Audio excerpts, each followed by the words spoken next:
Olá a todas, olá a todas, bem-vindos a mais um Filosofia para Dar Sentido. Eu sou Michael Gonçalves, professor de Filosofia, e quero convidar vocês a uma reflexão.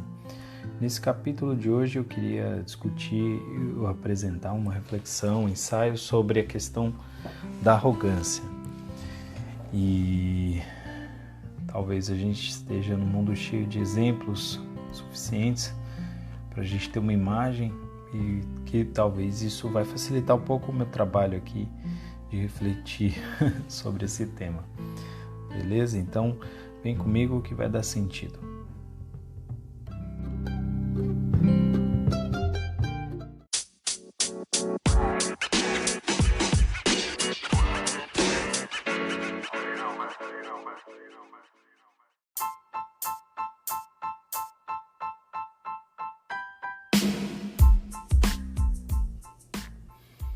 Bom, seguindo a ideia da semana passada, em que eu estava retomando aqui as falas das pessoas acerca dos capítulos, né, dos episódios, eu queria comentar, assim, não teve muita reverberação e também não teve muita audição desse capítulo. Esse episódio teve bem menos visibilidade que os outros, talvez por falta de publicidade da minha parte, talvez pelo tema, pelo título.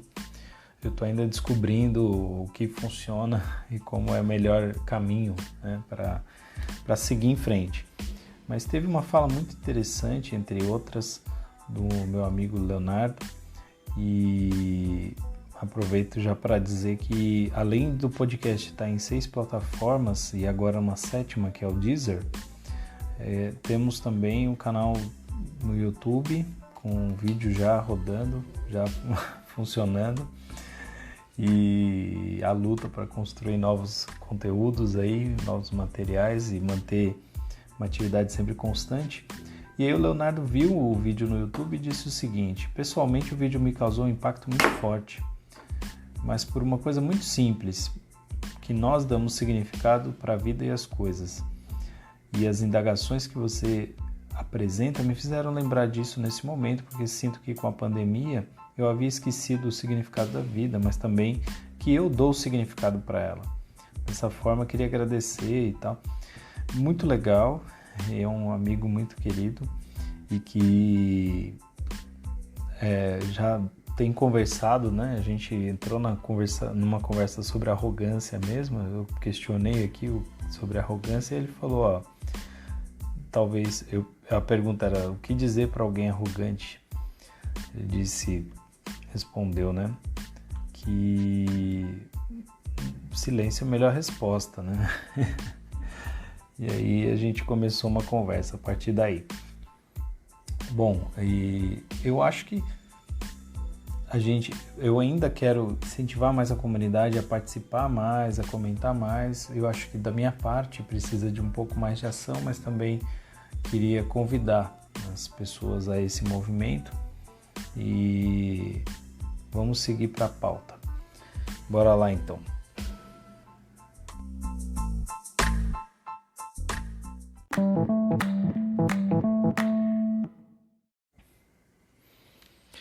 Bom, vou confessar aqui uma coisa para começar que é curiosa. Eu passei o dia fazendo testes e gravações e cheguei já a gravar o podcast uma vez com vídeo e tudo, porque minha intenção é lançar também em plataforma de vídeo o podcast, mas até agora eu não consegui fazer isso a contento, né? Curioso que eu fiquei insatisfeito e falei, não, vou gravar de novo do jeito que estava e depois eu vejo. Mais uma semana aí fazendo testes. Bom, o tema é arrogância e eu não sei por que eu fiquei com essa ideia na cabeça. Eu acho que é porque nos últimos dias a gente tem visto aí na grande mídia alguns exemplos de pessoas agindo de forma arrogante. Talvez na vida você deva conhecer alguém que age de forma arrogante e que atua de forma arrogante. Isso me chamou a atenção e me fez pensar que talvez fosse interessante uma reflexão nesse sentido. E vai, eu acho, um pouco na esteira do que eu estava tratando no capítulo passado, ajudando a construir essa mentalidade sobre filosofia e aproximação da filosofia, ou também um pouco da história da filosofia, eu acho que a ideia de arrogância pode ter uma significação bem interessante.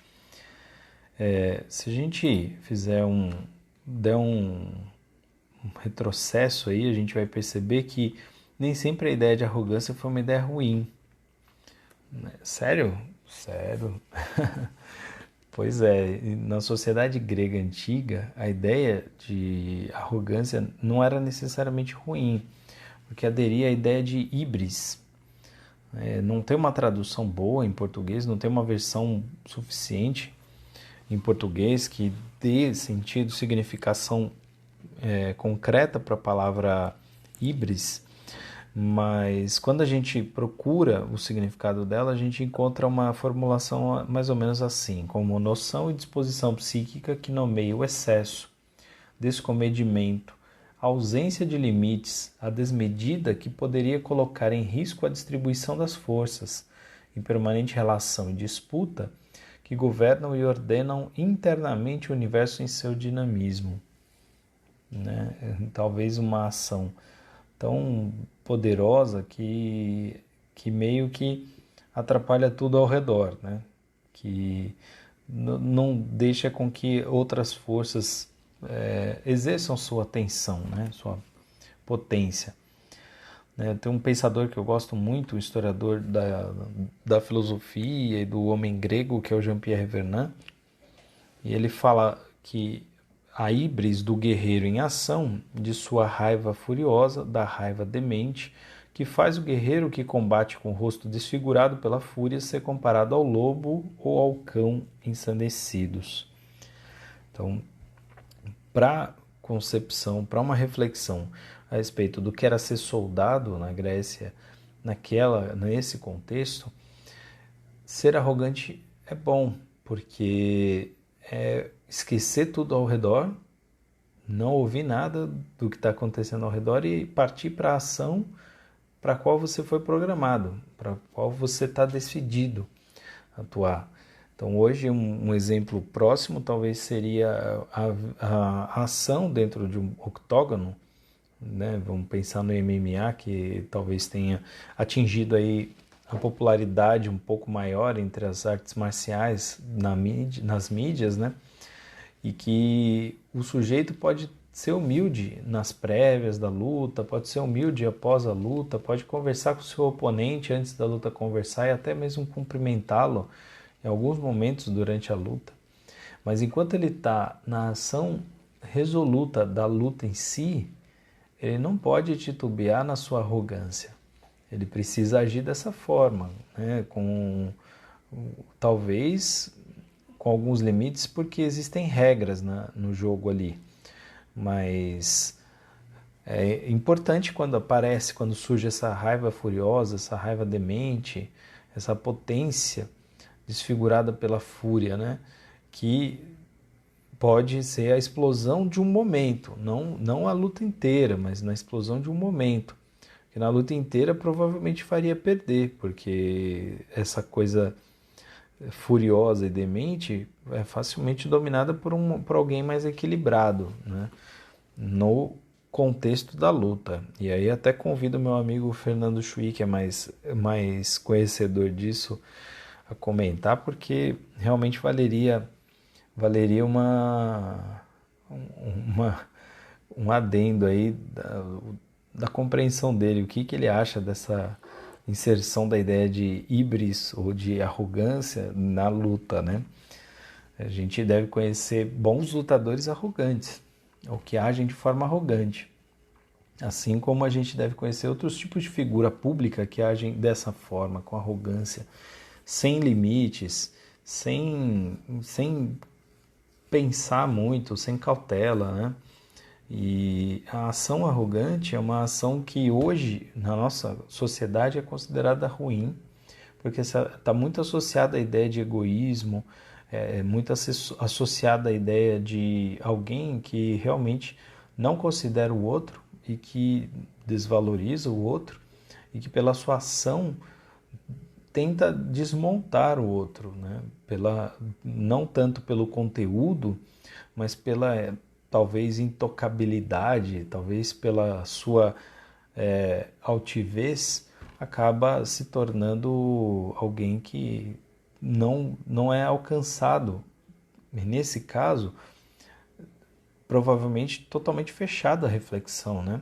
Totalmente fechado ao debate, à dialética, à possibilidade de qualquer diálogo. Então, ser arrogante parece não lograr muito lucro para a pessoa que é arrogante.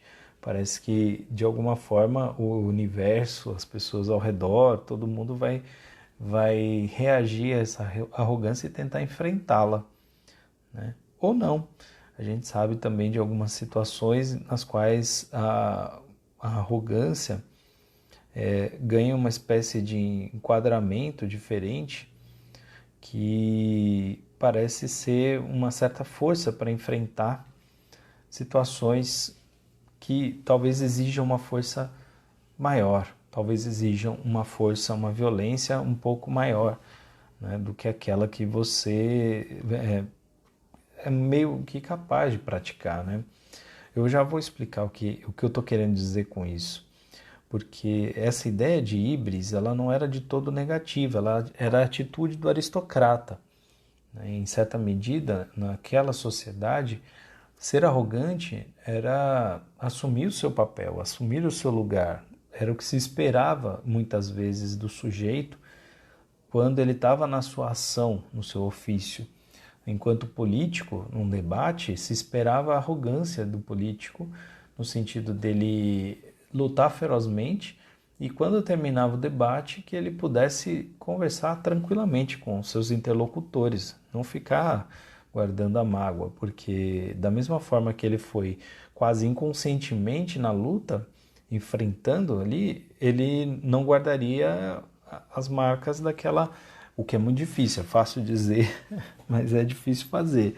Eu conheço algumas pessoas que são capazes de participar de uma reunião, debatendo, discutindo, brigando e terminar essa reunião, sair, tomar um cafezinho e dando risada. Mas eu também conheço pessoas que ficam rancorosas e que sofrem muito com esse tipo de atitude, né? Então, olha que interessante, né? Uma certa visão aqui. Parece que, como diria Nietzsche, aquele homem aristocrata arrogante era o virtuoso daquela época, enquanto o não aristocrata era o não virtuoso. Com o advento do cristianismo e com essa ideia de que a arrogância ela é perigosa e que o verdadeiro valor é a humildade, o verdadeiro valor é a diminuição do sujeito, fica mais complicado de assumir a arrogância como um fator positivo e se constrói a ideia de uma arrogância negativa, né? E tem alguns autores que eu estava lendo recentemente que retomam a ideia de que o homem moderno, que tem um projeto iluminista, por exemplo, inovador, querendo para enfrentar a produção de sentido que a igreja tinha no século XVI, XVII, e por conta de toda a herança mesmo da histórica, né, do mundo ocidental, precisava de uma certa arrogância, precisava de uma certa altivez para enfrentar aquela atitude. Então, de certo modo, aí a gente vê um novo aspecto para a ideia de arrogância, que é assumir de forma instrumental esse sentimento, essa atitude, como uma forma de militância, para tentar atingir um fim, porque sem uma atitude pelo menos parecida com essa, seria mais complicado, porque você está enfrentando um inimigo que não vem com a mesma força que você, que não vem do mesmo patamar que você. Então, se torna uma estratégia, uma espécie de arma, essa atitude que é mais sanguínea, que é mais violenta. E muitos vão interpretar, para não colar na ideia da arrogância que está negativa, vão interpretar como segurança, como altivez, como a cabeça erguida, não é? Que aí, lógico, a arrogância depende muito da interpretação de quem está dizendo que alguém é ou não é arrogante, e isso é um fato, ok? Mas realmente um sentimento ele pode ser ou não ser, pode ser uma coisa ou outra, pode ser interpretado de uma forma ou de outra, mas talvez a gente possa imaginar que exista aqui uma arrogância como ética do excesso, da ação excessiva, né? Que vamos pensar aqui, um sujeito, talvez, como diria Hannah Arendt, que paulatinamente deixará de se representar e se imaginar como fazendo parte de um universo para situar-se fora dele num processo que se deseja, se reivindica, infinito de realizações, né? Para tornar artificial a própria vida, para cortar o último laço que faz do próprio homem o filho da natureza, né? Lutando assim, a questão da luta do homem moderno para que a ciência ocupe um lugar superior ao da fé, muitos filósofos assumiram uma atitude arrogante. Muitos filósofos assumiram uma atitude que realmente parecia arrogante, parecia construir um distanciamento com quem não falava a língua da ciência, quem não falava a língua da racionalidade ou do humanismo, né? Em contrapartida de toda aquela religiosidade que se vivia no mundo medieval. E há quem diga que isso não é negativo, que isso foi instrumental, foi importante e foi uma referência importante até mesmo na história da filosofia e que acabou construindo um imaginário de filósofos pedantes, de filósofos arrogantes, filósofos que se chateiam com as questões simples do dia a dia, ordinárias, aquelas coisas que se repetem, né? Então, há que se cuidar muito de não tornar-se arrogante por achar que as coisas se tornaram muito simplórias ou aquém da sua capacidade ou do seu valor, né?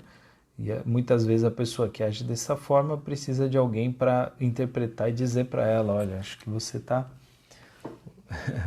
uma atitude estranha, né? Mas fato é que a gente não quer lidar com gente arrogante, de modo geral. E quando as pessoas são arrogantes nesse sentido original de desmedida, de agir colericamente, de agir com raiva mesmo, sem pensar, parece um cachorro ladrando, né? A gente tende eu penso, pelo menos, a rechaçar, né, essa atitude. Eu não sei, me digam aí, mandem nos comentários se alguém prefere, se alguém gosta, né, de lidar com gente arrogante. Não no sentido, sei lá, de vencer a pessoa ou de tentar, né, derrubar, mas imagino que não seja bom lidar com alguém arrogante, né, no dia a dia. Eu tive a experiência uma vez de lidar com um sujeito que era bem arrogante no trato. A gente falava com ele, ele não falava direito com a gente, ele ou nem se dirigia, porque havia um distanciamento. Estou falando de uma pessoa que era professor e nós éramos alunos de mestrado, e ele não falava com os alunos, só falava com professores, né? Se ele estivesse afim, ele até dava uma atenção, mas se não... Às vezes eu me pegava pensando se não era só cansaço, né? E talvez um momento que ele queria se ver livre de aluno, mas eu percebi que não é bem assim, tinha momentos em que as pessoas estavam ali enaltecendo e laudando, estava tudo bem. Então o problema não era o aluno em si, era talvez a situação ou eu, sei lá, às vezes eu não era uma pessoa que ele queria ter contato. Mas essa arrogância, hoje em dia, ela parece ter virado uma estratégia para sair afirmando coisas, sair jogando e deixar os interlocutores muito na dúvida, né? Às vezes a pessoa age como um trator, profere toda a narrativa que ela quer, tudo o que ela quer afirmar e deixa todo mundo pasmo, mas a realidade está transformada. A realidade está, de alguma forma, transmutada.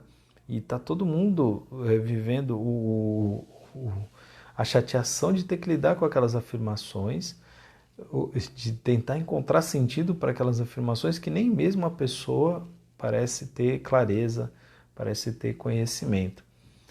Eu estou afirmando aqui coisas sem nomear, sei lá se isso é a melhor estratégia, mas apenas para ver se a nossa razão atinge e vai, se o nosso pensamento vai a outros lugares e constrói uma imagem para essa coisa da arrogância. E aí eu pergunto, o que você acha? A arrogância é uma coisa positiva? A arrogância continua tendo uma visão negativa? Ou tem algum valor para a arrogância? Será que tem algum momento em que ser arrogante é útil, é interessante? Então, queria saber as opiniões, vamos filosofar sobre isso, né? E ver se a gente encontra sentido para isso.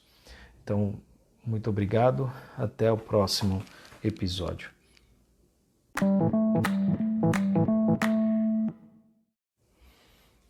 E se você ficou comigo até esse momento aqui no podcast, eu queria primeiro agradecer, segundo, indicar para você que seria legal você curtir, você baixar os podcasts lá no seu navegador, no seu aplicativo de música, entrar no site do Anchor e dar uma olhada lá na plataforma, ver os capítulos que já estão disponíveis. Esse é o 4º capítulo. Eu gostaria também de pedir, né, de convidar você, né, na verdade, a dar uma olhada no meu canal do YouTube e indicar para as pessoas, caso você se interesse pelo conteúdo. E eu gostaria muito que você comentasse nas redes, conversasse um pouco comigo a respeito, se está atendendo aí a sua expectativa, se está sendo interessante, se está valendo a pena.